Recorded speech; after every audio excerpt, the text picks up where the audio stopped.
Oh my God. She's going to touch the button. Yes! Yes! She did it!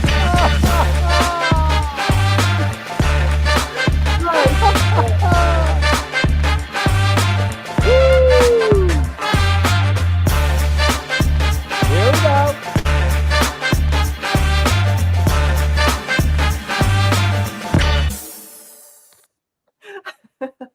That was a very nice background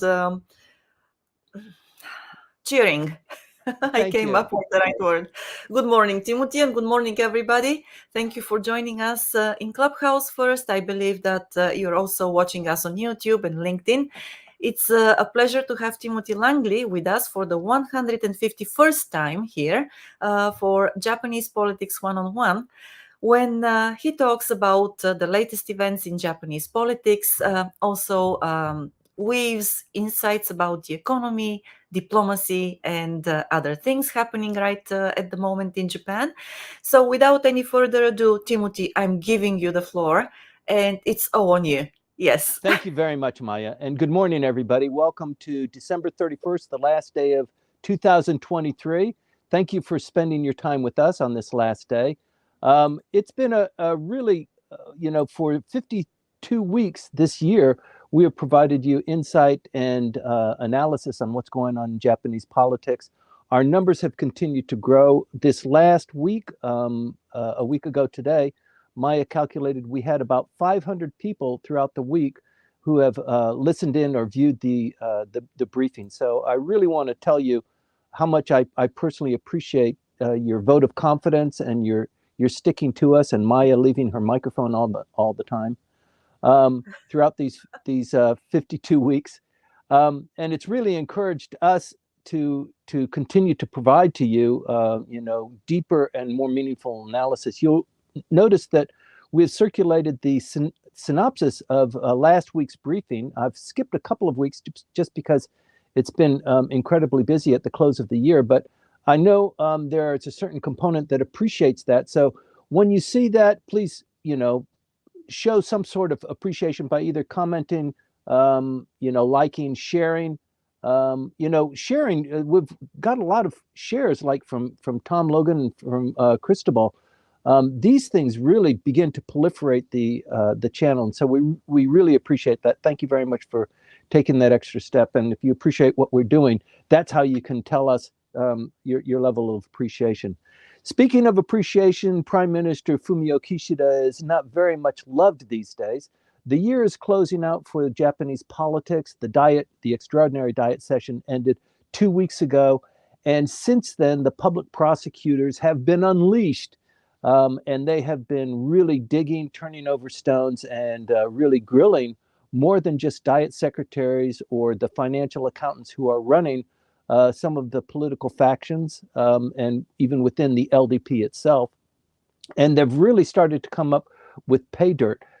Two bigwig LDP politicians, both of them in Seiwakai, the Prime Minister or the former Prime Minister Abe's faction, have been grilled just this last week. There was an arrest on Thursday and another raid on Thursday. So the pace and the intensity is beginning to increase.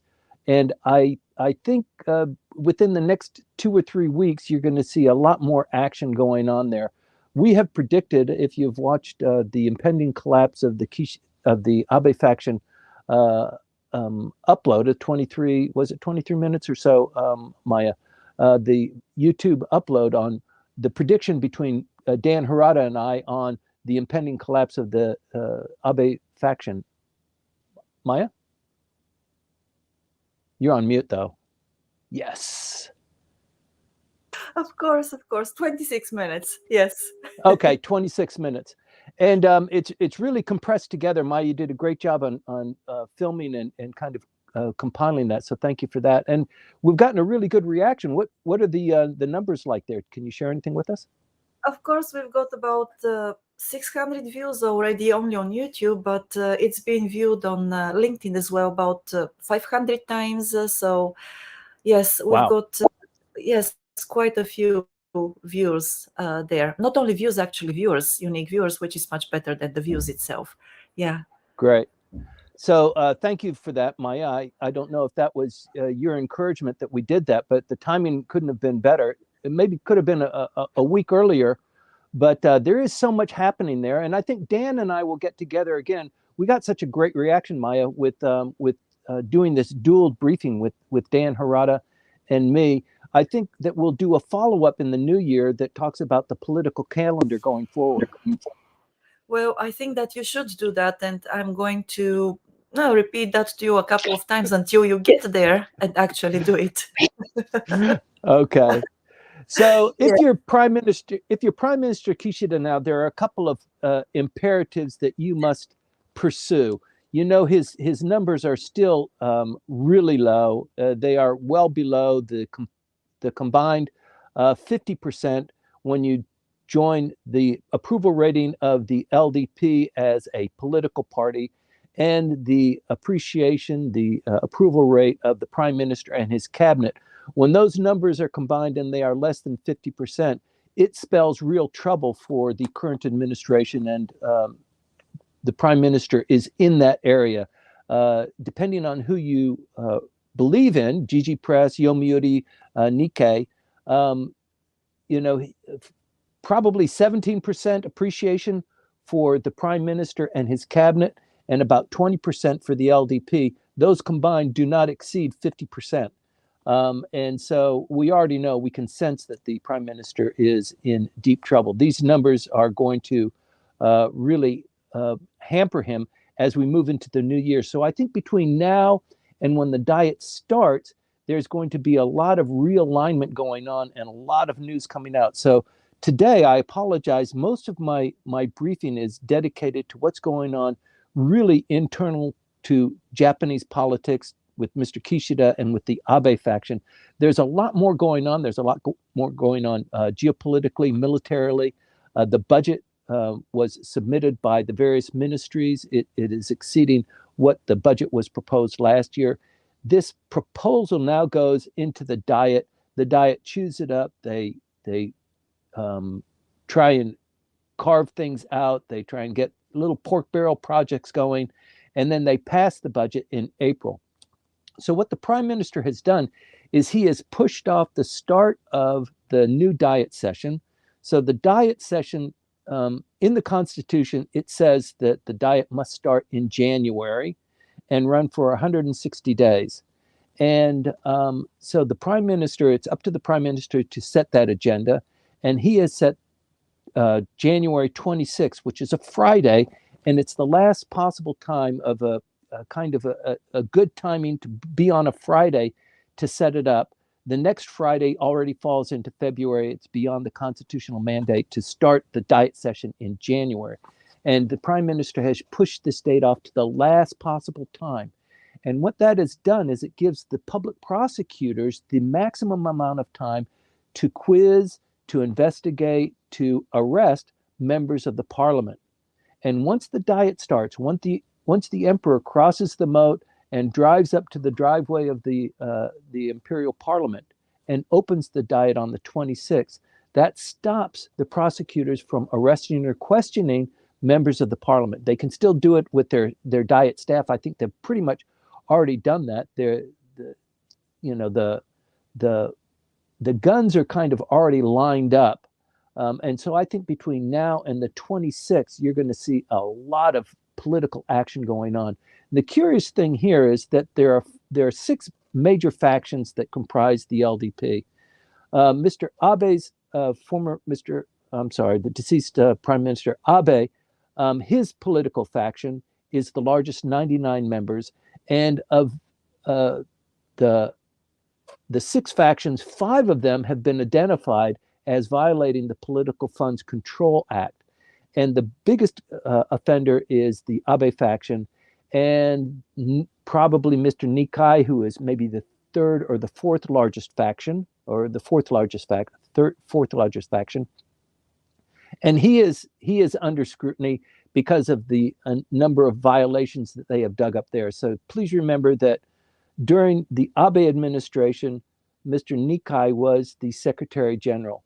of the LDP. Very powerful, 84 years old now. So even if the public prosecutors put him in a chair and have the table lamps flashed into his eyes, many people say, he's only on good days is even halfway there. So questioning him is not going to generate a lot, but he is in the spotlight too. But really, the focus is on the Abe administration, and it's kind of easy pickings. As you know, they're somewhat leaderless. They've got a group of 5 individuals, very powerful, long-term supporters of Mr. Abe, and in the Abe faction. When he left, he didn't appoint one of them to be his successor. And so it's a coalition of people, and it's just it's not the way to run a faction, and especially when you are in a crisis mode. They need somebody strong. The 5 people who are in that committee have all been individually questioned, really getting close to almost being arrested. So this last week, Mr. Hagiura, Mr. Nishimura were both questioned. They were both very powerful. Mr. Hagiura was probably under the Secretary General, Mr. Motegi, the next most powerful person within the LDP party. And Mr. Nishimura was Minister of Meti, so and a very promising politician within Seiwakai, but also within the confines of candidates for a potential prime minister. Not anymore. And Mr. Hagiura has always been somewhat identified as the person most likely to take over the Abe faction once they get their act together, and that combination has now all been thrown into confusion. So the curious thing is that of the 5 factions that have been identified, Mr. Kishida's faction has also been identified as participating in this scheme. And if you're just listening to this briefing for the first time, the scheme is essentially they have these political parties, briefings, evening events where there's finger food and a briefing that's given by a member of whoever is hosting the party. Typically, it's the LDP or it's a faction within the LDP. And you pay to play. You pay a contribution, $500, $200 plate to get in there. And you get the briefing, and then you eat some finger food, you schmooze, you rub shoulders. And this goes on certainly every week there is at least 1 or 2 of them. And as you begin to approach an election cycle, there's one almost every night. There's probably 2 or 3 during the day, a breakfast briefing, that sort of thing. So these funds that have been collected by whatever, the political party or by the faction, has been collected and then redistributed to certain members who have been able to cajole people to come in and pay that money. That part is okay as long as you report it. And what we have found out that over the last 10 or 15 years, certainly the Abe faction has not reported that, but also since it was somewhat of an LDP decision to kind of forget about that reporting and just be quiet about it, the LDP is tainted too. So the curious thing is that Mr. Kishida, who is the head of his faction, obviously it's called the Kishida faction, but when you become prime minister, it is traditional that as soon as you become prime minister, you resign as the head of your political faction, and you let number 2 sit in, and you are somewhat removed from faction politics because you're the prime minister. In Japan, one of the distinguishing features of Japanese politics is that the prime minister is selected by members of the parliament. So if you have the biggest faction or if you have the biggest political party, then you are more likely to become prime minister. So once you become prime minister, you should distance yourself from the faction that you have been grown into, where your power base is, and be the prime minister for the entire party or for all of the parliamentarians you're supposed to be. Mr. Kishida did not resign his leadership in the Kishida faction. He should have turned it over to maybe Hayashi, Mr. Hayashi, who is currently the chief cabinet secretary, who was formerly the foreign minister. Or maybe he could have turned it over to Kawakami, who is the current foreign minister, a female member of the parliament within the Kishida faction, probably number 2 or number 3. But he didn't. For whatever reasons, he didn't. I think his grip on the faction and also his grip on LDP politics was so tenuous that he just couldn't do that. But now he's got to pay the price because the public prosecutors are honing in on who was counting the money, who was calling the shots, and that's obviously going to be either the chairman, the leader of the political faction. So that's Nikai, that's Motegi, that's Moriyama, that's in Abe, it's 5 or 6 people that you could identify. And with Kishida, it's Mr. Kishida. He resigned as the chairman of the Kishida faction 2 weeks ago. So as the hunters are beginning to surround the cabin, he gets the hell out of town.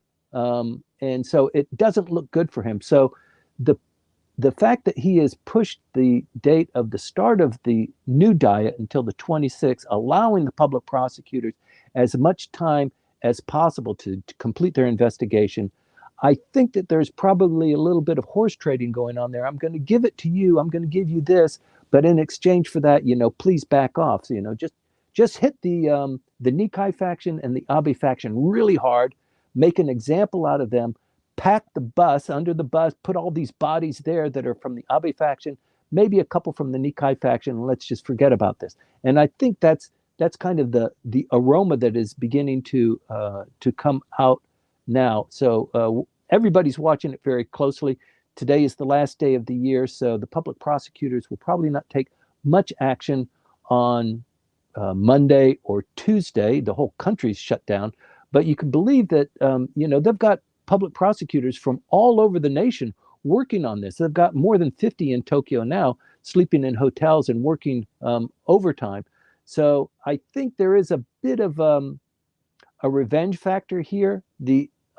Certainly with Mr. Kishida, in order for him to run the government, he always had to confide with Mr. Abe when he was alive, and then with this 5-person committee, because the Abe faction had so much sway over decisions that would be made. So it was a real thorn in his side to be able to, move things forward. And he probably blames a lot of his poor ratings on the fact that he hasn't been able to really, show himself, show his true colors, because he's got to balance all of these, the factional politics. So you can see that the prime minister is hell-bent on, with a little bit of help from the public prosecutors, because they've got a bone to pick with Mr. Abe and with the Abe faction too. And so he seems to be really greasing the rails for the public prosecutors to move forward on that. He's got 5 or 6 key imperatives, the prime minister does. He's got to solve this political funds scandal within the next 2 months. So as the diet starts in January, the end of January, go into February, in March, and then at the end of March, they need to pass the budget. As I said in the opening statement, the budget proposals have been submitted by the various ministries maybe 10 days ago. And these recommendations now will go from the prime minister's office into the diet for review and evaluation. And then a budget will be compiled, and they need to pass it on the last day of March. So there's not a whole lot of time, especially when the political fund scandal continues to go unabated.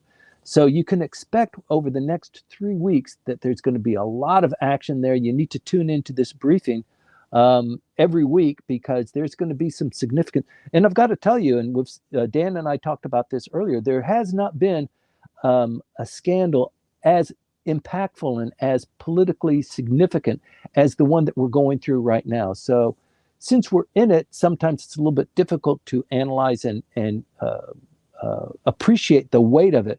But certainly, even at this juncture, we can tell that there is going to be a huge impact here. It is going to, Dan and I have both agreed on the collapse of the Abe faction. Without a firm, strong leader, this coalition of 5, and all 5 of them are under investigation. They've all been investigated by the public prosecutor's office. And I think it's safe to say that all of them are guilty. It was a pattern, it was a practice, it was established, it's been going on for 20 years. In 2022, there was a consideration within the LDP. This one doesn't look so good. It's a little bit fishy, and maybe we might get into trouble with that. And they put a pause on it. And this was when Mr. Abe was still alive, you might remember. And they put a pause on it. But within the Abe faction, there was so much rejection and turmoil that this caused, because the Diet members were really looking forward to getting a little bit of this sweetness every time there was a political party. So after the hiatus of several months, the Abe faction reinitiated it. They were able to compel the LDP to go ahead and close their eyes and allow this thing to continue on. And that was at the insistence of the largest political faction within the LDP, the Abe faction. So that's one of the reasons why it's going so strong. So the prime minister needs to solve this political scandal.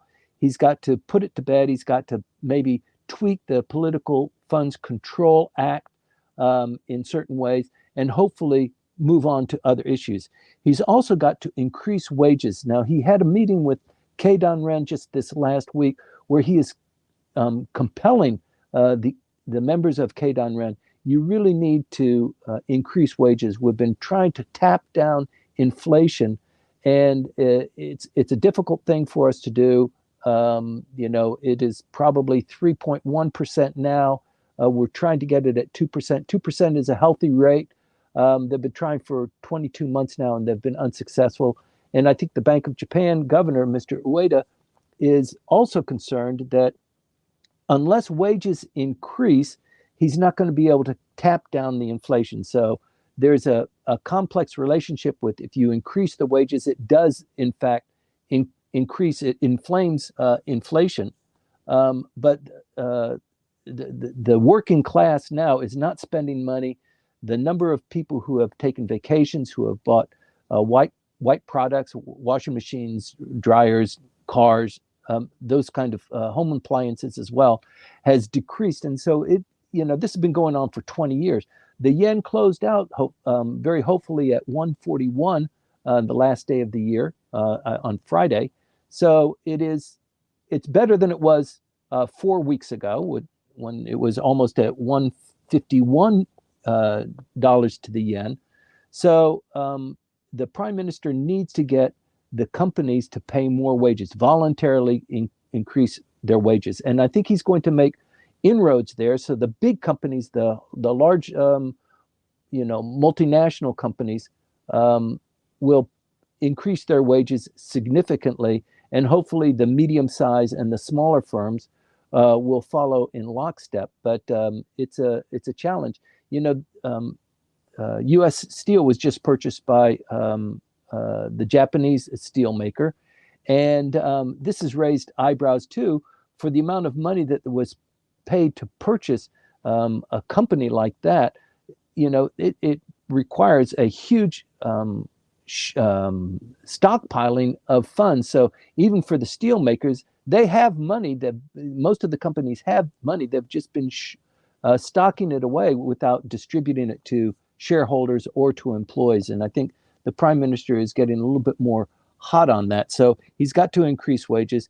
He's got to diminish the distrust that is building in him personally. And one of the ways he can do that is come on really strong and be really transparent about how he handles, for example, the political funds scandal that is going on now. So it's a double-edged sword as far as he's concerned. The chief cabinet spokesman, Mr. Hayashi, has been very descriptive in talking to the press. So he has 2 press conferences every day. The chief cabinet secretary holds a press conference twice a day. And he said most recently that he is committed to enhancing transparency with what the prime minister is doing to solve this problem. On the other hand, the Constitutional Democratic Party leader, Mr. Izumi, has been critical of the prime minister, saying, you're saying to the public that you're going to solve this problem. It's an LDP problem. You're going to solve it. The public prosecutor's office has their role to play, but you're keeping all this information internal. You need to disclose this. And many people who are wishing that the LDP was shaken from their perch as the chief, determinator of how Japanese politics rolls. They want the Constitutional Democratic Party to coalesce with the other opposition parties in order to topple the LDP. So as it stands right now, there is no snap election that is conceivable in the near term. So maybe after the budget passes on April 1, from that point until June, July, when the diet ends, then there's going to be a lot of controversy. There's going to be a lot of fireworks there. So you can anticipate that, and you can already see that Ishin, the Constitutional Democratic Party, the Communist Party, they're all kind of figuring out ways that when this lower house election happens, either through a snap decision by the prime minister to close down the house, which is unlikely, or a vote of no confidence, and then the cabinet collapses, and we have to go into a new election for the lower house. They're already kind of lining this up, and so there's going to be a lot of political realignment that's going on in the next maybe 3 months. So it's something to clearly watch. The other issue that the prime minister needs to resolve, and the chief cabinet secretary mentioned this as well, is this the Marine Corps air base in Futenma in Okinawa. That needs to be reverted back to the Japanese people. It is a huge piece of land that has been under the Marine Air Corps control since the end of World War II. You know, I grew up on Okinawa. I lived very close to this base, even as I was growing up as a kid. And the city has completely grown around it like a donut. And the prime minister has committed, and the United States has committed too, that they will leave this space. They will revert it back to public control, and they will move to a spit of land in a place called Nago. It is on the coast, and they're dumping much land and concrete to extend the shoreline there, to move this tremendous amount of personnel and aircraft to Henoko. And the prime minister has committed that he's going to do that, as soon as possible. So the High Court refused the governor of Okinawa's request to take a look at the design changes that have been promoted by the government. And he refused to accept those. He wanted deeper analysis taken, and the High Court said, no, we've done this enough. The central government can now dictate how it wants to control the reclamation of that land, and it is moving forward. So there's still a fight that's going on there between Okinawa and the central government, but it is one of the issues that the prime minister needs to resolve. It's one of those things that can fester and just burn. And when there is an election, the people in Okinawa are going to say, look, 80% of the people in Okinawa refuse this. They don't want this move. They don't want the Marine Air Corps. We want the Marine Air Corps to leave Futenma, but we don't want, to damage the environment by building this air base in Henoko. So there's quite a bit of controversy going on there. And the prime minister needs every single vote that he can get in order to maintain parity with the LDP right now, and that looks highly unlikely. You've got the Unification Church scandal that means that many of the people who depended on Unification Church to eclipse the votes that are being collected by their competitors, that's gone out the window. And also this friction between Komeito and the LDP means that Komeito is a little bit less enthusiastic about supporting these LDP members when they don't have a candidate in that particular election district. So I apologize if it's a little bit convoluted and difficult to understand. Just continue to watch this briefing to kind of be able to absorb it all. I apologize. The other thing that the prime minister needs to do is he's got to rein in inflation. It has diminished the value of the yen, and the yen now is actually in a stronger place than it was a couple of weeks ago. But he's got to continue that on. He's got to increase investment into Japan from foreign countries and from the neighboring region. So all of the things that he's doing there, Expo in Osaka is really critical to kind of lift up this enthusiasm. They just announced, surprise, surprise, yet another price increase for building in the Osaka Expo. So now people are just becoming really sick of it. It's just one thing right after another in Osaka.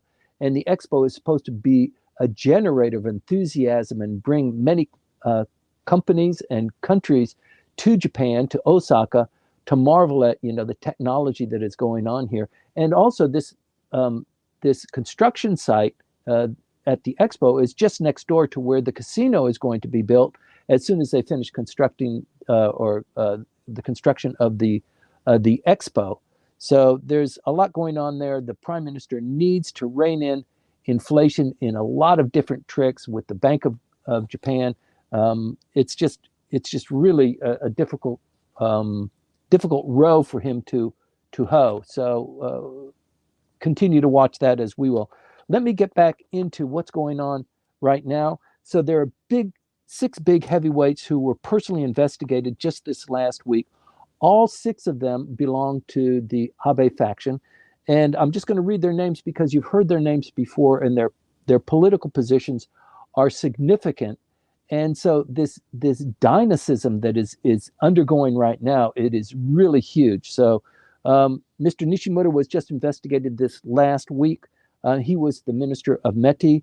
Ryo Shionoya was the former education minister and also the titular head of the Abe faction. He's been investigated. Hirokazu Matsuno was the chief cabinet secretary. He resigned. He was the first one to kind of bite the bullet and resign when this scandal began to break. And in his place, the prime minister actually had a hard time finding somebody who would take the position as chief cabinet secretary. That's what a quizzical thing. I mean, chief cabinet secretary means that you are in line to potentially become the next prime minister. He couldn't find anybody to do it, so he got his number two, Mr. Hayashi, and brought him in. Mr. Tsuyoshi Takagi, who is LDP Parliamentary Affairs, was investigated. Hiroshige Seko, who is the Upper House Secretary General, very powerful individual, and Koichi Hagiura, who was the LDP policy head. All of these guys, all six of them, are in the Abe faction, and all six of them are a part of that. I don't want to say cabal because that sounds pejorative, but they are in that committee that is running the Abe faction. So, wow, that is a really heavy hit. If you're one of the other political factions, you're looking around and hoping that knock on the door isn't the public prosecutor's office, but you're happy as hell that it's the Abe faction and not you. And it does seem like there's a little bit of direction going on there. And the other individual who has been investigated or has been identified as a violator of this political funding is Mr. Nikai, who was the Secretary General of the LDP during the entire Abe administration, when Mr. Abe was serving as the longest prime minister in Japanese post-war history, Mr. Nikai. So if there's a little bit of funny business going on, he's going to be involved in that. And he has been investigated this week too. And in fact, the public prosecutor's office, in a very rare move, have raided both the Abe faction and the Nikai faction headquarters just this last week. They raided both of them on Tuesday. And so there was a lot of action coming on Monday and Tuesday, and it actually spilled over. There were a couple of arrests made on Wednesday and Thursday. So the public prosecutors raided the home of another politician, Mr.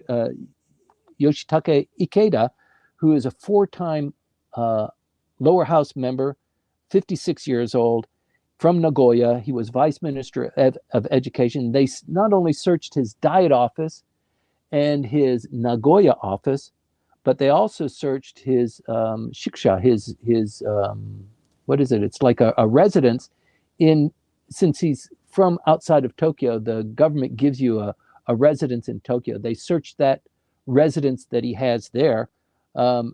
and the residence of his secretary, who was typically your number one secretary, controls political funds and donations and that sort of thing. So they raided his office, and on Thursday, Mr. Ono Yasutada, 63 years old, a two-time member of the upper house, so he's been in the Diet for 12 years. He was raided, and actually, Kakizawa Mito, you might remember his name because he's from Tokyo, 52 years old, 5 times elected to the lower house, and he was arrested just this Thursday for bribery. We've talked about this in Koto Ward, the election of the mayor. That was Yayoi Kimura was the candidate and became mayor, and he's also the upper house parliamentarian from this district too. So there's some business going on there. He wanted her to win. He was cajoling and kind of coaching her how to win this election. It was his idea for her to spend 380,000 yen to have a YouTube advertisement, Vote for Me, which was determined to be a violation of the Political Funds Control Act.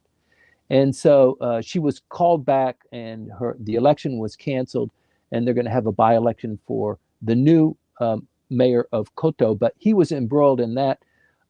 So he was arrested. He's actually resigned. He was actually a vice minister for, what was it?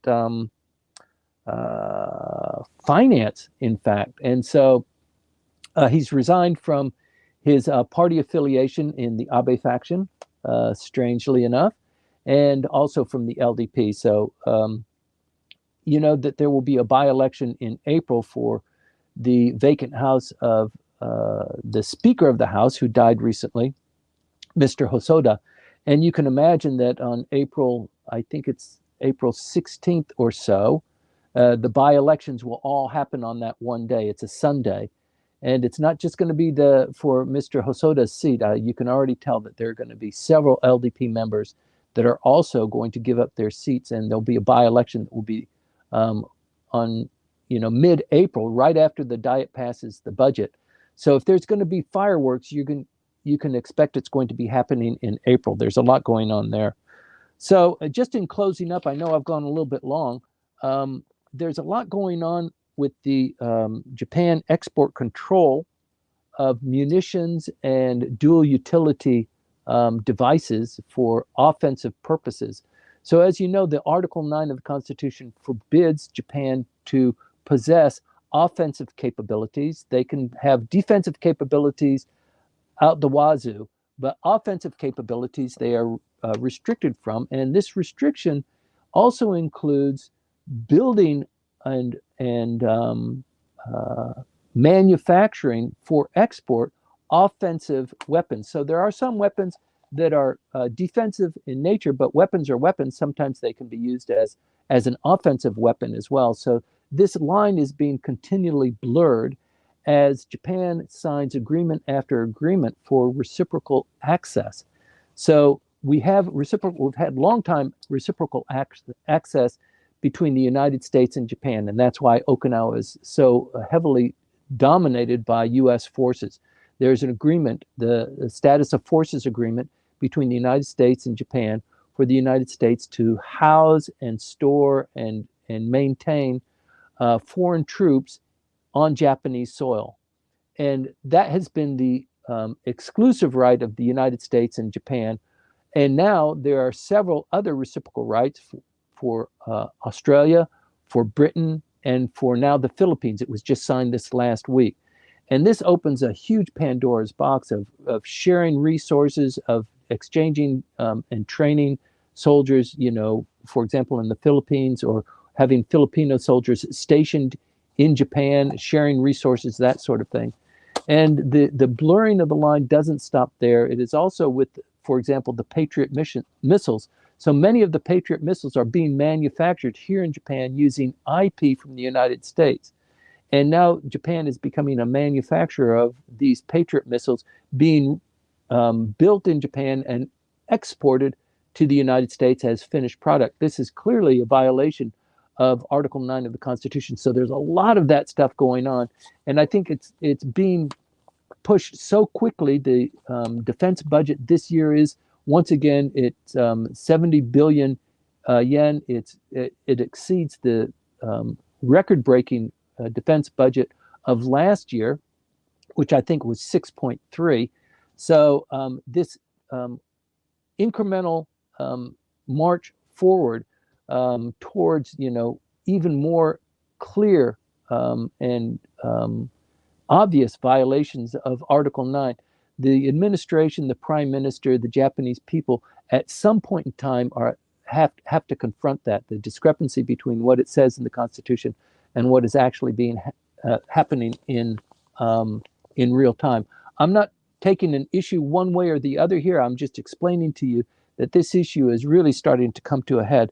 The joint development, the IP sharing, and the expanding allies with reciprocal rights for trade, for developing the military-industrial complex. We reported this last week on the advanced jet fighter between Italy, Britain, and Japan, and the defense ministers meeting 2 weeks ago in Tokyo to sign that deal.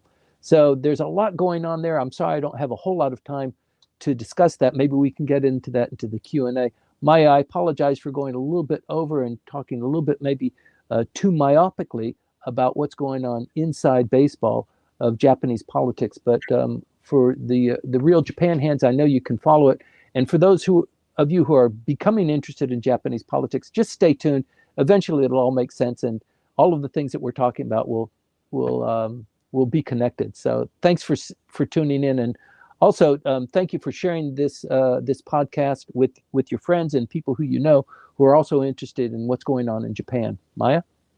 Yes, indeed. Thank you very much to everybody who shared it on LinkedIn and also YouTube as well. So it is really very encouraging to see all those reshares and the support you're showing to the podcast. Also, Timothy, before we continue with the questions and answers, I would like to just give a heads up for an event which we're going to hold once again, or a similar event anyway, in the end of January. So you probably have heard already, and some of you participated in the West Odawara hike. And well, we had a very good attendance at that time. So we are planning to have a similar event. Next time it will be in Kamakura. And the event is going to take place on January the 27th. It is called Kamakura Gozan Zen Temple Walk. So it is not a hike, this time it is a walk, and well, it is open to everybody who is interested in networking while hiking or while walking, let's say. Once again, we'll have Richard Walton as our guide. So if you haven't met him and would like to meet him in person, please join us. Or if you have met him already and know how good a guide he is, join us to enjoy his guiding once again. Okay, so it is going to be on January the 27th once again. So we're looking forward to seeing you there in Kamakura. All right. And yes, thank you, Patricia. Yes, that hike was a blast indeed. And yes, then it was. Kamakura is going to be the next one. All right. And also, Maya, just let me interrupt just for a second. So it's easy to remember because the diet starts on the 26th, on Friday. Right.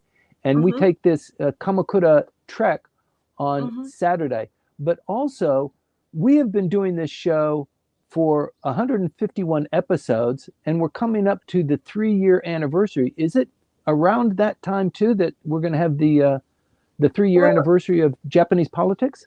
Yes, it is going to be in the middle of February, actually, just a week or two after that. So it's going to be around that time, indeed. Yes. So maybe, okay, let's see, because we talked about the 3-year anniversary event, but who knows whether it will coincide with the walk in Kamakura or not. Let's talk about this again. Okay. Yes. Thank you for this, Timothy. And while, let me have a look at Clubhouse if we have questions there. Oh yes, Camilo. Yes, everybody can join the hike. If you are in Tokyo, oh, that's wonderful. We would love to see you there. Oh, So great. yes, wonderful, really. And Tom, yes, today. Oh, thank you so much, Tom.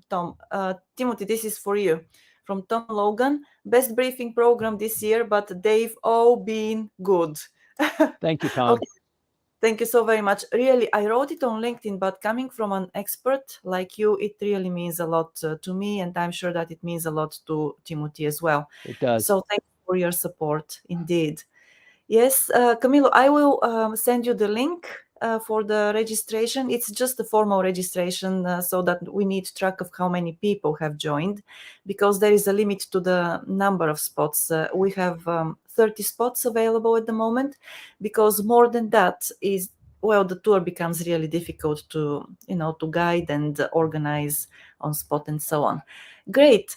Okay. And well, Timothy, I have a question to you. So, Oh, God. I know, I'm sorry for that, but yes. Okay, just before I go with the question, we You're such a have. tease. I am, I know. Because we have. Okay, we have another comment from Hyoku-san here in LinkedIn, and she says, I want to take this opportunity to thank you both for your time and effort dedicated to hold this session every Sunday. This is one of the most informative sessions on Japanese politics and economy Hey, on Club LinkedIn as thank you. well. I wish you a happy new year. I look forward to the next session in 2024. Thank you so very much, Hiroku-san, and it's a pleasure really to be here every morning, even though it is 8:20 and Timothy complains all the time about the time. Well, I'm sorry, but well, we need to start the day, with some news anyway. Okay, so Timothy, anyway, you talked quite at length today about the Abe faction and how 6 people of the committee, the leading committee, actually have been implicated, and well, they are under investigation at the moment. So my question to you is, what do you think will happen to the faction? Do you think that the faction will dissolve eventually and the members will join other factions because of what is happening at the moment? Or do you think that it will continue and they'll just change the name? Or, I mean, like, what is really in what do you think are the possible scenarios from now on? Because it used to be the most powerful faction, and now it seems to be the weakest one. Okay, it's a great question, and it's something that we think about all the time and discuss. I mean, even with my friends who are in the LDP and who are members of the Abe faction.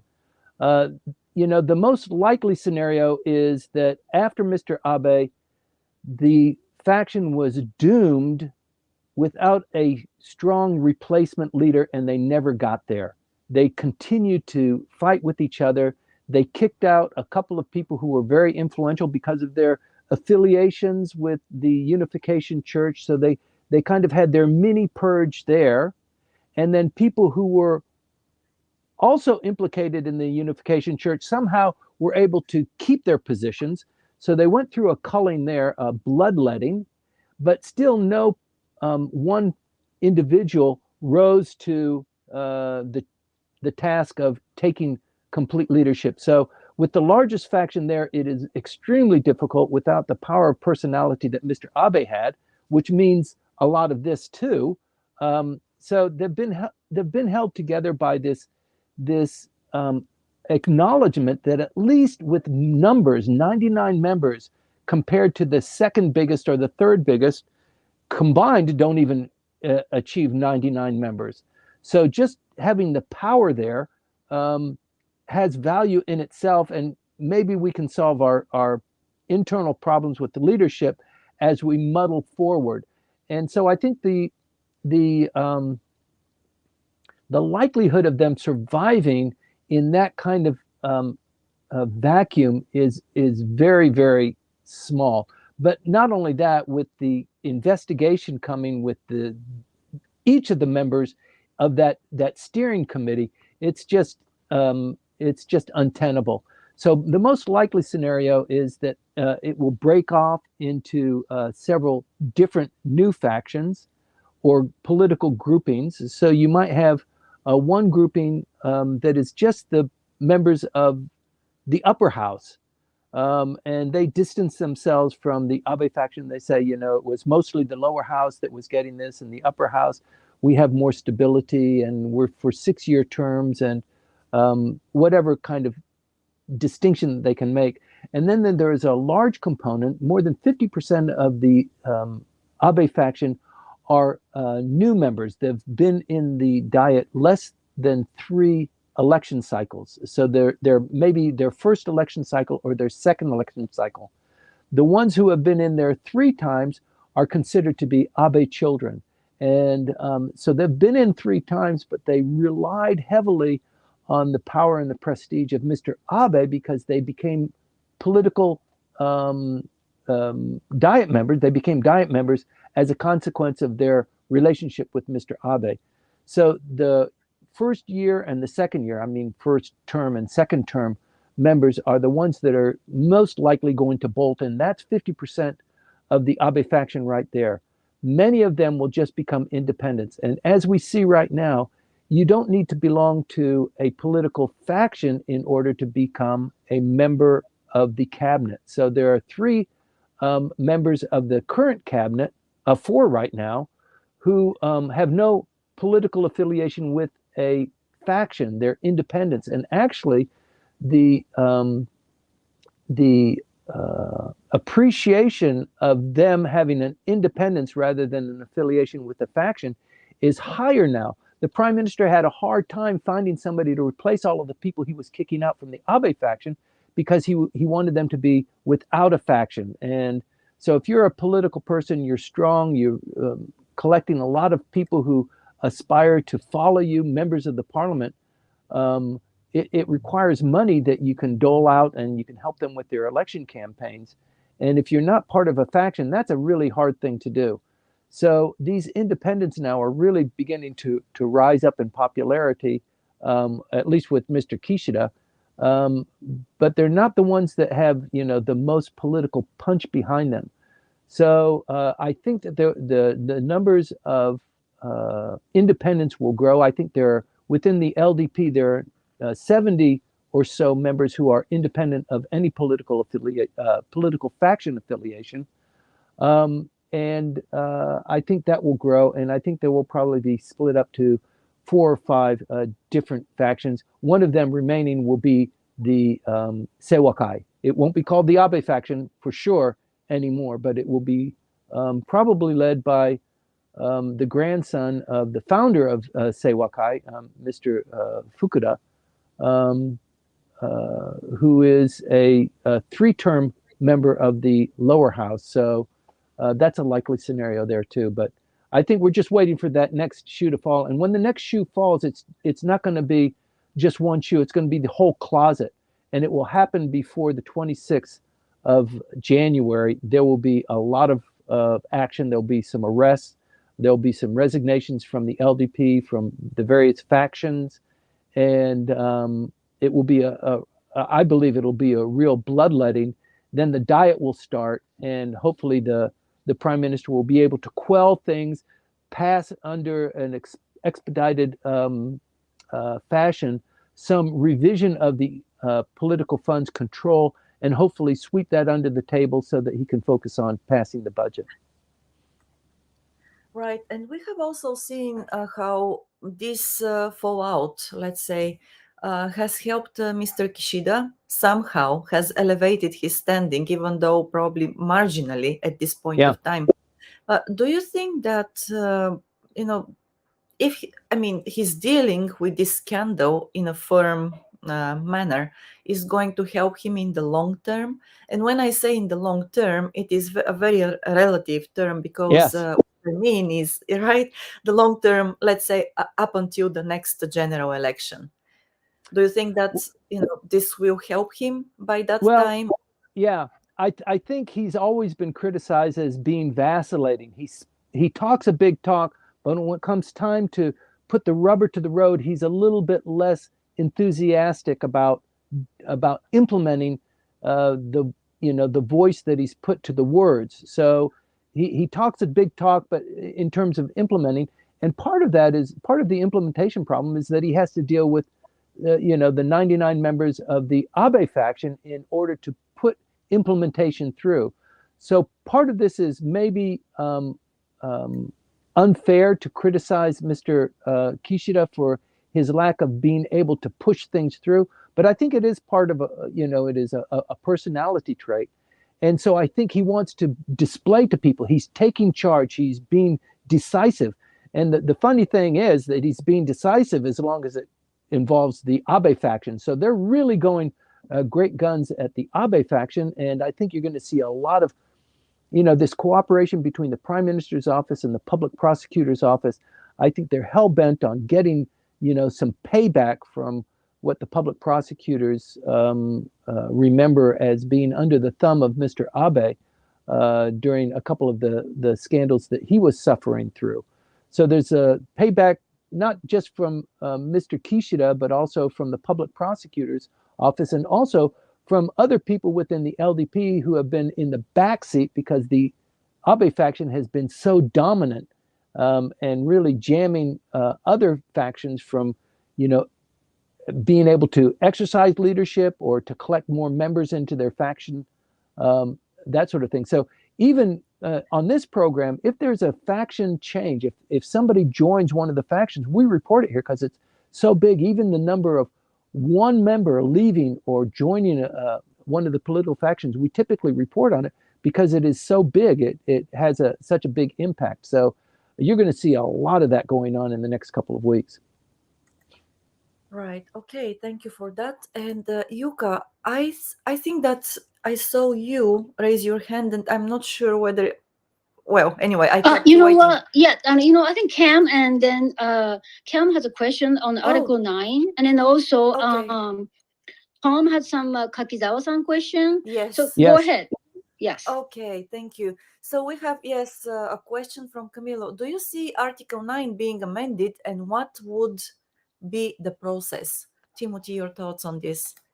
Okay, great, Camilo. Thank you very much for the question. It's a great question. Article 9, we've talked about this several times on this program. What's required to change Article 9 and what are the kind of keystones for creating the environment where Article 9 would be revised?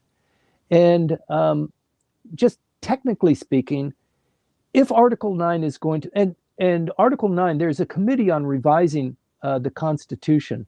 The fellow who hired me out of Japanese law school, Nakayama Taro, was the chairman of the Constitutional Revision Committee until the time that he retired from Japanese politics. So he was doing this for 20 years. He was the chairman of that committee even when I was working with him 35 years ago. So there is language in place to initiate changes to the Constitution. And one of those is a revision to Article 9. But it's not the keystone article that's going to be changed if there's a revision to the Constitution. As a primary concept of the LDP, it is a mandate to change the Constitution. The LDP is devoted to that. In their principles, in their incorporating documents, they say we will revise the Constitution. So creating the environment for that has always been the drive of the LDP, to create 2/3 in the upper house and 2/3 in the lower house. So that's why the LDP, they exceed 50% in the lower house in terms of membership.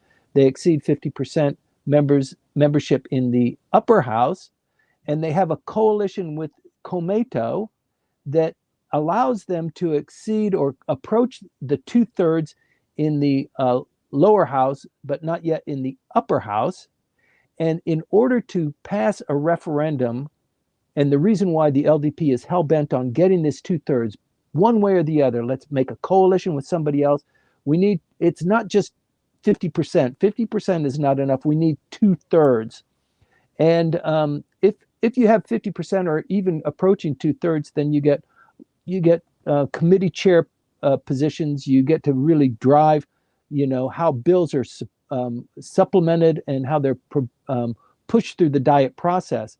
But 2/3, when you have 2/3 in both houses, then you can feel comfortable about revising the Constitution. So the first step is to have language that passes from the lower house with 2/3 vote, yes, we agree. It goes to the upper house.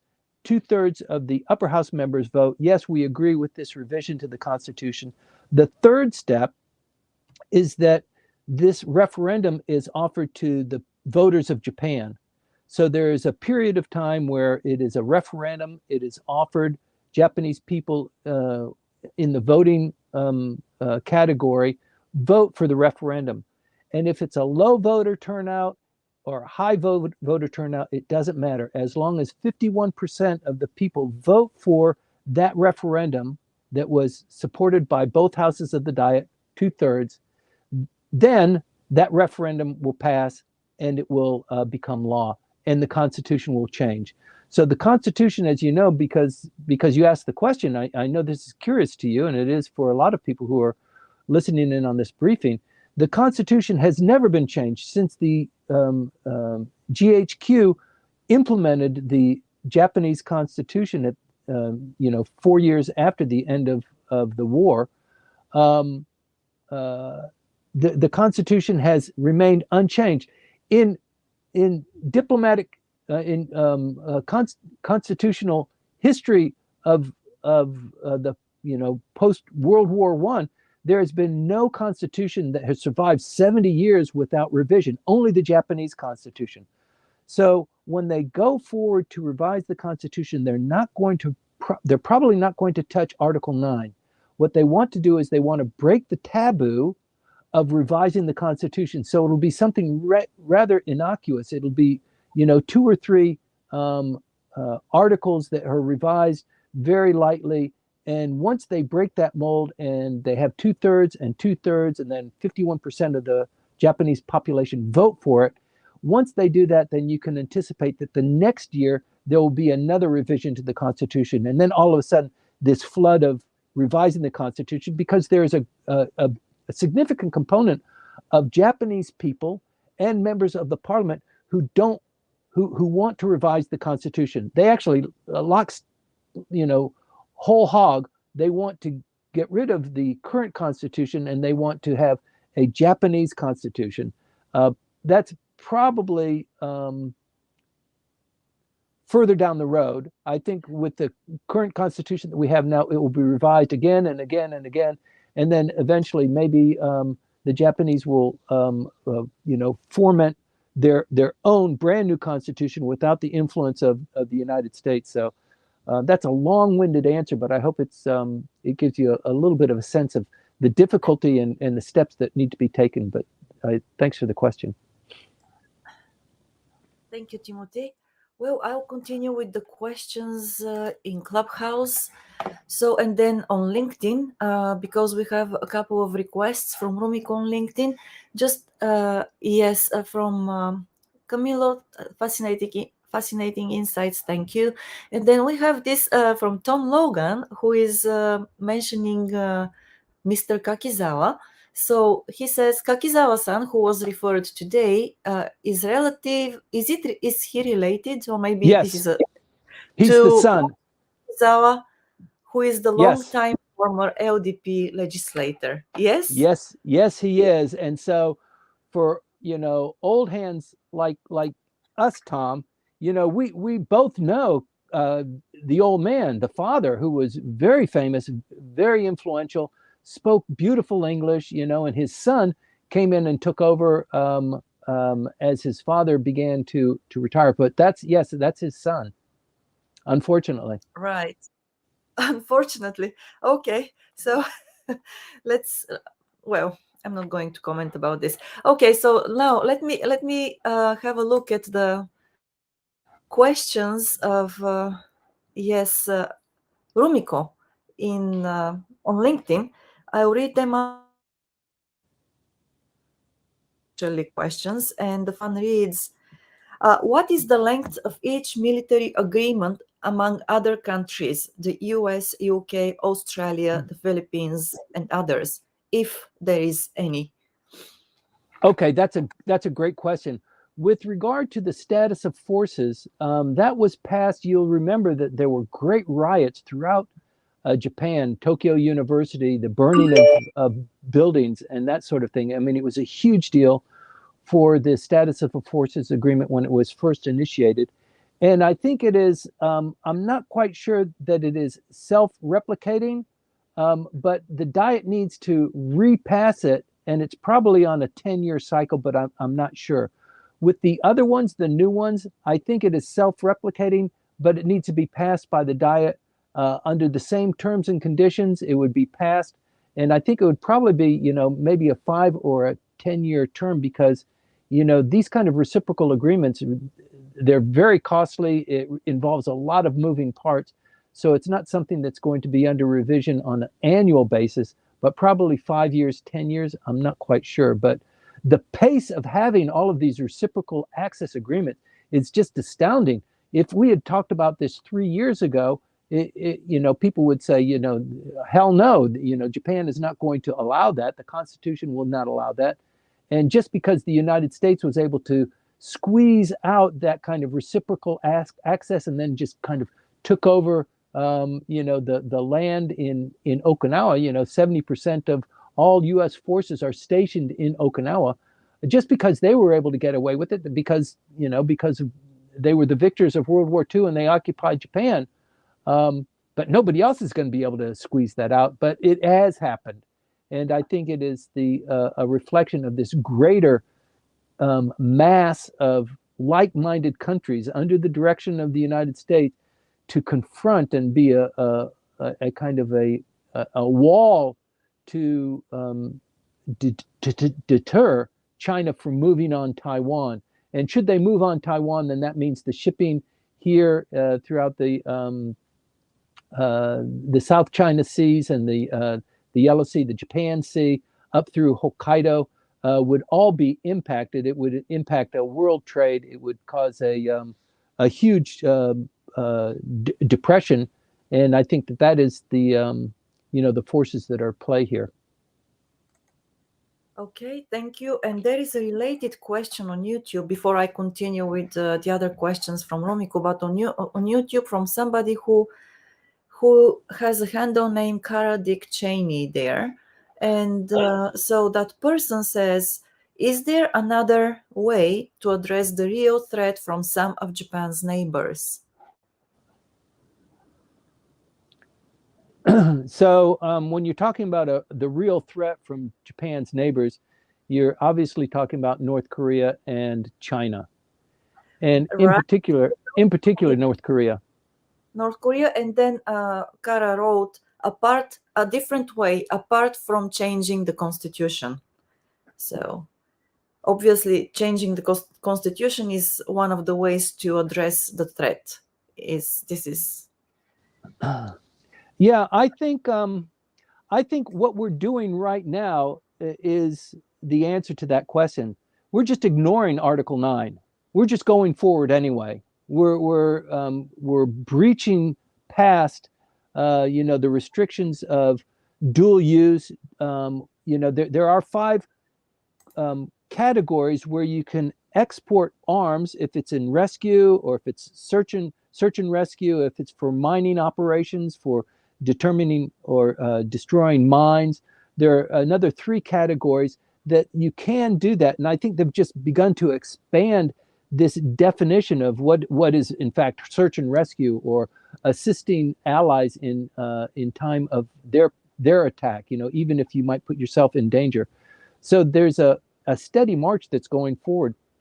It's a big deal that the Japanese are producing the Patriot missiles and re-exporting them to the United States. So Mitsubishi Heavy is producing those under intellectual property agreements and using the technology there. But if they're manufacturing it here in Japan and exporting it to the United States, what Japan really wants is they need a new industry. They would love to have a military industrial complex so that they can bolster the economy of Japan. And one of the best ways to do that is to have military arms that you you create that have, worldwide appeal, that are top of class. They're the most technologically advanced, and other countries want to purchase them. So the automobile industry is beginning to diminish. The whole economy of Japan is focused on the automobile industry. That one is beginning to collapse. And so the Japanese government is searching for what can be the next one. Is it going to be airplanes? Can we create airplanes, or flying vehicles? How about flying vehicles, or AI, or chip technology? Can we build, these wafers and these chips in Hokkaido and in Kumamoto? Can we excel in that? Is that going to be able to bolster our economy? And I think the most obvious one, the richest one, is military technology and a military industrial complex that many companies have focused on and richly benefited from, because it bleeds into other industries and it bleeds into other technologies. So I think Japan has decided they want a piece of that cake too.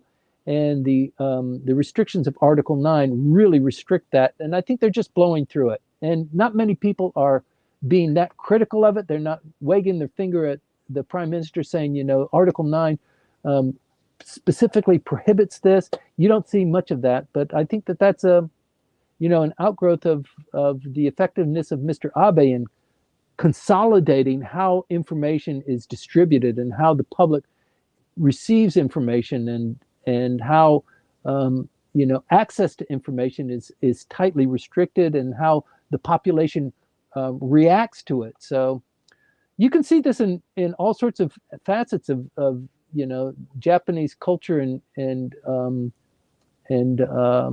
economy. I mean, the issue with Johnny's Gym Show is somewhat similar, that although these kind of sexual exploitations have been going on for years and years, nobody reported on it. So it's a strange mix here, but I think it is part and parcel of what it's like to be in contemporary Japan. I hope that's somewhat responsive to the question. Yes, and I think that it is also related to the next question, or maybe you partially answered it already, from Kazumi Davis in Clubhouse. So she wrote, I heard that the LDP has been changing the tone or the context of the constitution little by little, so that they can have a different interpretation. Yep. Is this really happening? Yes, that's right. Yeah. Mm-hmm. So before you can change a law, what you do is you change the interpretation of the law. That's a little bit easier. And you do that until you receive a challenge, a legal challenge, and you take that to the Supreme Court, and then they decide on it. And then when it becomes just untenable that you are in violation, then you change the law. So the first step that the public will notice is the interpretation that is applied. It depends on what the word is, Right. Okay. So thank you for that. And I'll continue with one more, question actually in Clubhouse, because it is related to this discussion. And I'll go back to LinkedIn to Rumiko's requests there. So from Daniel Maggs, do you know what the range of opinions are within the LDP as to how constitution should be changed more broadly? Nagase Jinen, Abe's first minister of justice, said explicitly that Japan should abolish popular democracy, pacifism, and basic human rights. How many share that view? Daniel, that's a great question. And I think, so there are a couple of taboos here in Japan. You all know them. You're not supposed to talk too much about Sokagakai. You're not supposed to talk too much about religion in Japan. You're not supposed to talk too much about Yasukuni and the visits of members of parliament to Yasukuni. You're not supposed to talk too much about Nippon Kaigi. And there are a lot of reasons for why people avoid that. You're not supposed to talk about Yakuza too. In fact, even just mentioning that word it creates dissonance, and it makes people rock back a little bit. So there's a couple of areas there that really polite company doesn't really get much into, and it does prevent a kind of a full examination of getting to what Daniel is exactly talking about. How many people actually feel like, the wartime constitution, the peace constitution really has outlived its purpose. And there is a big contingent of people who could go either way, but they could be swayed easily. So you know how Japanese public opinion polls are. Yeah, we'll stay with this guy because there's nobody else that could do as good a job. But they flip very quickly, and all you need is a political scandal. You need just a story about how they have a little a financial problem or something like that, and things flip rather quickly and easily. And that is why Bunshun has such political powers, that just these small things can really sway the population one way or the other. So I think in terms of revising the Constitution, we've already discussed the fact that the LDP is committed to changing the Constitution. But there are also other pockets who are a little bit more quiet, a little bit more unobvious about what their positions are. But should an incident happen, they will come out of the bushes and beat the drums, and it will change very quickly. So, for example, in Somalia, in the Horn of Africa, Japan has peacekeeping forces, SDF peacekeeping forces. They've contributed to the UN peacekeeping effort. But if you can imagine that any one of these self-defense forces individuals was killed in action there, it would change everything. So, for example, North Korea firing these rockets and the rockets falling down in the sea between Hokkaido and North Korea.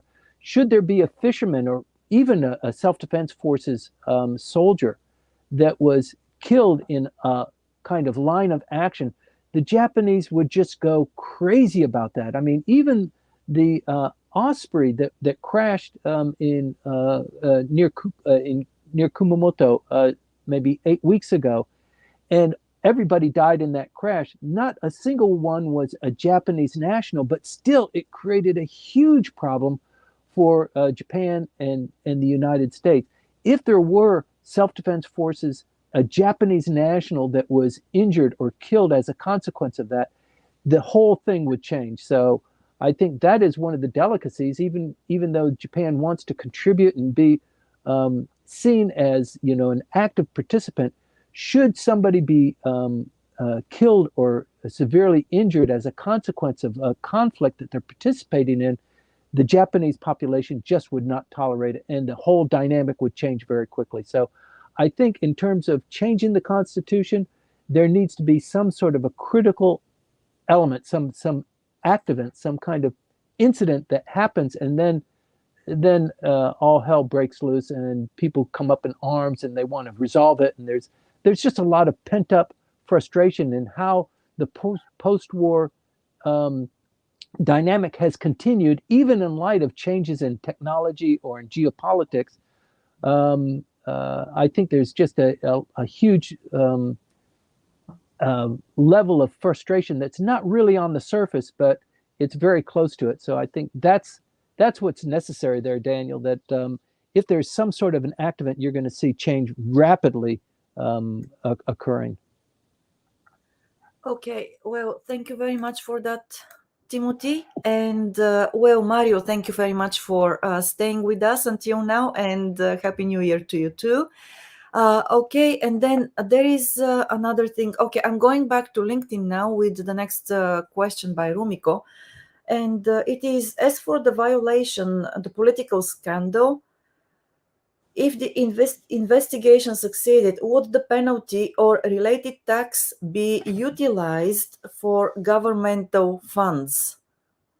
So will those funds be subject to tax, I believe is the question here.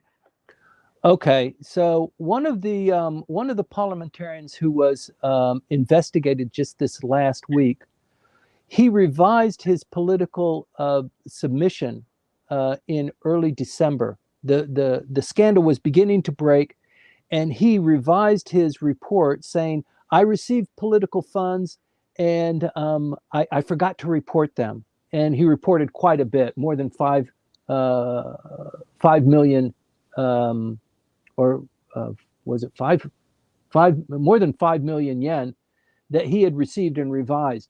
So that money would, yes, it would go back into the taxes. It would be considered a taxable incident that they've received political funds. So there, as you know, Rumiko, there's different calibrations for, I received this money as a political fund or as a donation. The tax application is different for that, or I received it as revenue. I received it as a kickback. So you need to be reporting that, and then the tax is applied to that. And yes, that goes into the normal tax accounting. So I think your question, though, is probably a little bit more directed at, should these people revise their reporting and they pay those taxes? Of course, it's a tax, but there's a penalty that's incurred too. And I think for many of the people who are under investigation, it doesn't need to be a lot of money, but it just needs to be some that you didn't report and that you knew about it. And they're going to get a lot of these people because of a conspiracy to defraud the Japanese government on tax income or the payment of taxes. So I hope that responds to your question, but I sense that there's a deeper meaning to what you're getting at, but I think that gets into a much deeper conversation. So well, I hope that suffices. Yes, we can continue also later if Rumiko wants to expand on this. And then there are a couple of other, questions from her. So let me have a look at them. Maybe if yes, we may have to talk about them next time, but let me just read one of them to you. One of the 30. Right. Is there any update on the separate surnames for the husband and wife of Koseki here in Japan? Thank you for that, Rumiko. We reported on this about 4 weeks ago, I remember. And I'm not sure of the status right now. But there are a couple of bills that were presented by the Prime Minister that they floated it out, and then it will be considered within the new diet on the 26th. So that 160-day period, hopefully these proposals by the administration will become law. One of those is the joint custody law. One of those is ride sharing. And one of those might be the dual name, or the independent of the wife retaining her name even after the marriage. I'm not sure. I'll have to look into that, but it's a good question. Sorry, I don't have the up-to-date information on it. Okay, let's look into it and talk a bit more next time. And then the next one. Sorry, Maya, can I sort of throw my question in? Sure. Because I Yes. cannot hang out Yes. much longer. Sorry. I didn't. Yes, I just assumed that you would jump in whenever you were ready for this. Okay. All yes, right, go okay. ahead. I'm glad. I didn't know. Okay, good. Yeah, because those are good questions. It seems like the one question Right. is related to the previous one. So Yes. I got it. Yeah. So my question also is somewhat, the sort of extension of what you guys have been discussing. I'd like to go back to Okinawa issue. So the very basic question is, number one, is that a foregone conclusion? Yes, we need the U.S. base in Okinawa. So the reason is we need to protect Japan from those so-called enemies, the close to us that you guys are discussing. So that's my question. Is that seriously, we need to have a U.S. base there? The number two question is, I just so happened to read Japan Times article. They're talking about, your tone was more mild, Timothy, earlier. Seems like, the Mr. Kishida and central government is going to force Okinawa to sort of, stop delaying, and so then, the start construction on foundation of the base. So my second question is, can the central government do that when I believe Okinawa is paying the bills for this, right? Those are the questions. No, Okinawa is not paying the fees for that. The central government is paying the fees, and much of it is being devoted from the defense budget. The punishment to Okinawa is that it's Okinawan land. And it's just one other thing that the Okinawans have to suffer. They've been suffering even before World War II, given them the short end of the prefectures. It has the longest lifespan of all prefectures. It has the highest percentage of births of all prefectures, but it's got the lowest income.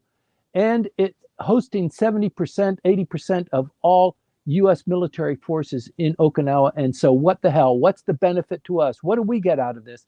And there's this constant controversy there. But yeah, to respond to your first question, and I hope this is an accurate portrayal of the question, yes, the central government can enforce it. The High Court has already said, look, there's been enough fights here.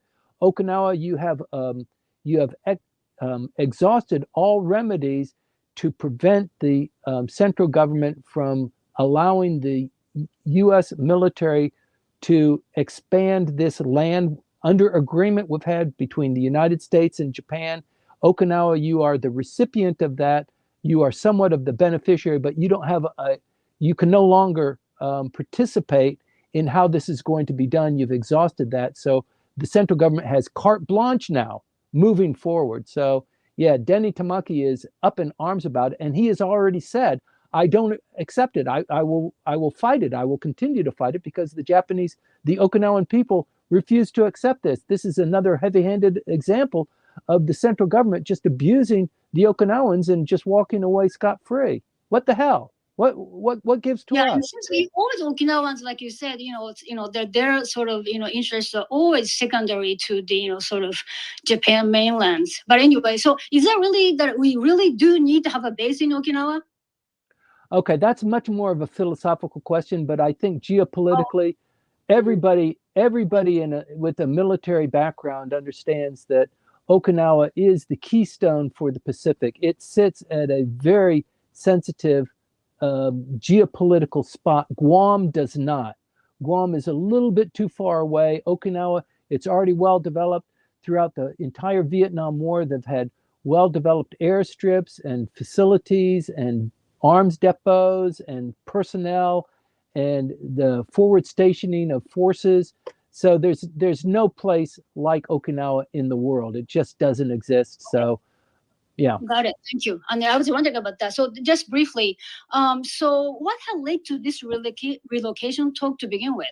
Because of the current base, it just too much incidents are happening and too many people are living in the area. Is that the sort of first reason?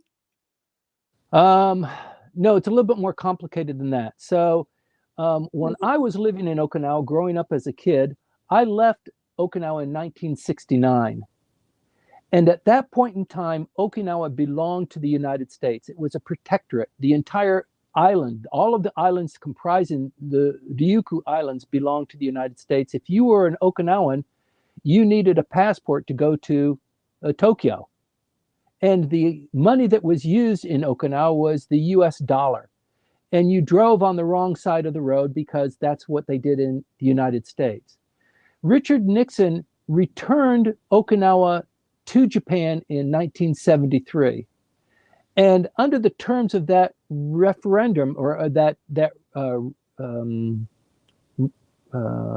what's the word for it? The return to the mainland, there were certain agreements that the United States and Japan had. For example, the current air bases of Kadena, Naha, and Futenma will be preserved as army stationing or military stationing, and in due course we will try and transition those to reduce the footprint and to truly revert Okinawa back to the Okinawans. Okay, so part of that was Naha, the Naha port facilities and the airport there. So Naha used to be a huge Air Force base and a naval base, so submarines and warships could visit there because it's a deep harbor, and that's been reverted. So it no longer belongs to the United States, and they've made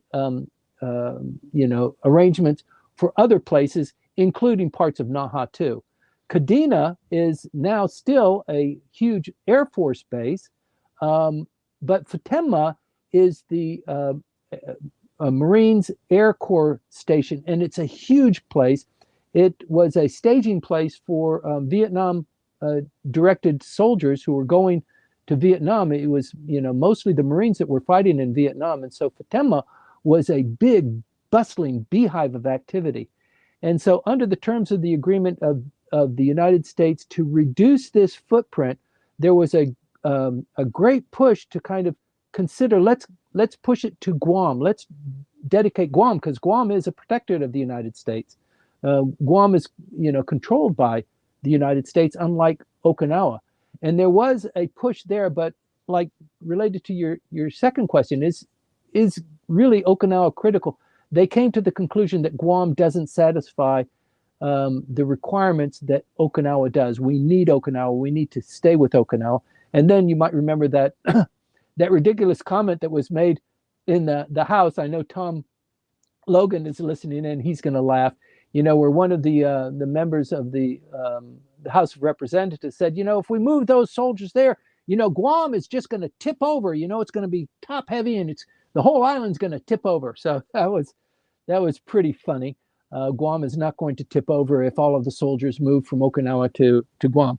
But they went through that analysis, and they said it's just not going to happen. We need to have the ground forces and the air forces, and increasingly more important now are the missile defenses that are provided in Okinawa. So another long-winded answer. I apologize for that, but I hope that that's somewhat responsive. If not, let's chew on a little bit more.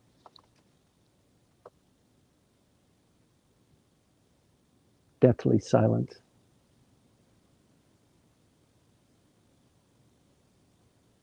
Maya? You're on mute. Yes, I'm on mute. Thank you. Sorry. No, okay. we can hear you. We can hear you. You can? Good. All right. So then I just wanted to say, thank you, Yuka, for the questions. We have Rumiko as well in Clubhouse. And Rumiko, I would like to ask you to be brief, because I will have to check out from the room at 10 o'clock, and we have 8 minutes until then. So please help me with That's never going to happen. No? Okay, Rumiko. Hi, Rumiko. Thank you for coming up on stage. Thank you, Timothy and Maya. Can you hear me? Yes. Okay. Here, I just wanted to briefly show my token of my appreciation for the speaker, Mr. Timothy Langley, hosted by Maya Matsuka with the Foundation of Japan Expert Insights together with the Langley Esquire. And I'd like to have a bit of comments on what I know with regards to taxation in Japan. Right. Okay. Remember that I'm not a tax accountant, a certified tax accountant in Japan. However, I'd like to mention a little bit about my knowledge.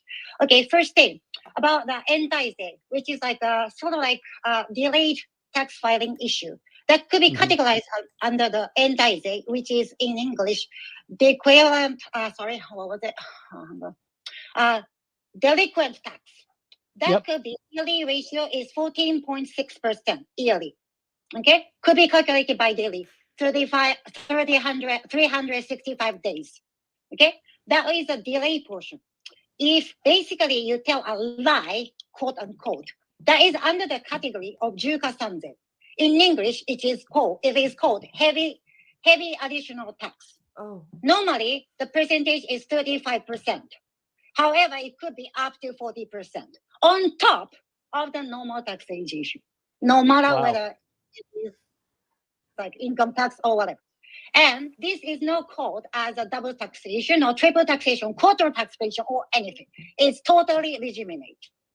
Yep. So under the taxation rules, sort of lie, okay, which we call like juka sanze, heavy additional tax, on top of the entaise, on top of the, the normal interest rate of the tax, okay?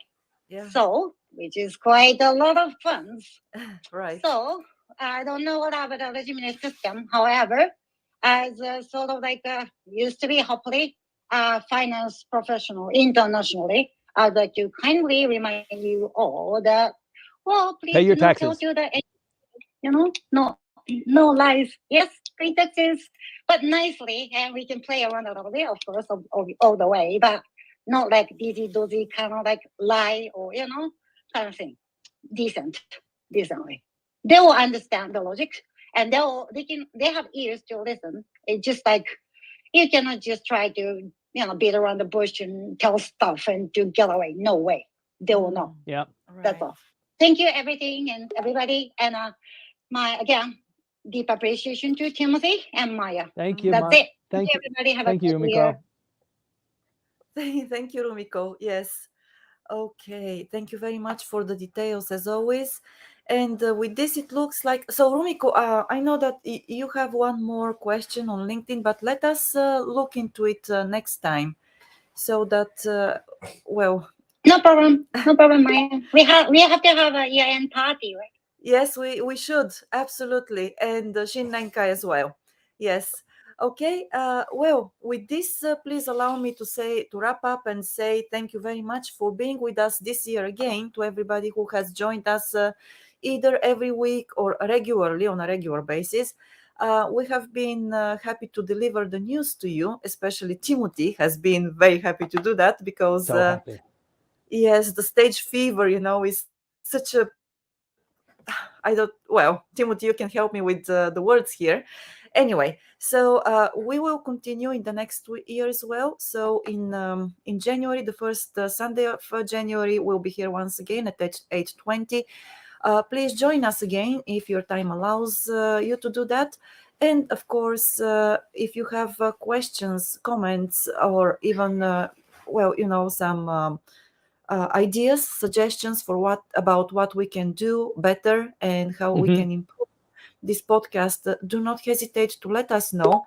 You can get in touch with us directly via LinkedIn, here in Clubhouse, or in any other way, via email. So thank you very much again, Timothy. The last word is yours. Thank you very much, Maya, and thank you everybody for participating. The only request I have is share the love. If you like what you see, if you want to see more of this, all we need is just a little bit of encouragement. Just leave a fingerprint that you've seen the YouTube or that you've visited the webpage or something like that. By all means, link up with Maya or me on LinkedIn, so that when we produce this synopsis on what we talked about, you can have access to that, because I think it's a really good addition to just being reminded what happens. And in the new year, I hope to put together a compilation of what was 2023 like. What happened throughout the year, and I'm working on that. So, all we need is just a little bit of encouragement from you. So if you enjoy this, even just a tiny bit, just let us know one way or the other. Hitting share, sharing it with your group or adding a comment incredibly helps us proliferate it. So thank you very much, and thanks for the year together. Maya, thank you very much for everything that you've done and kept me online and hair combed and the different shirt every week. And blushed and powdered and everything. I know that. Okay, so could you please now put your best smile, because we are going offline. And yes, thank you very much indeed, Timothy. So we'll see you next Sunday. See you next year. Happy New Year. Happy New Year to you. Yo-yo Toshio. Yo-yo Toshio to you too. See you. I hope you don't get kicked out too harshly.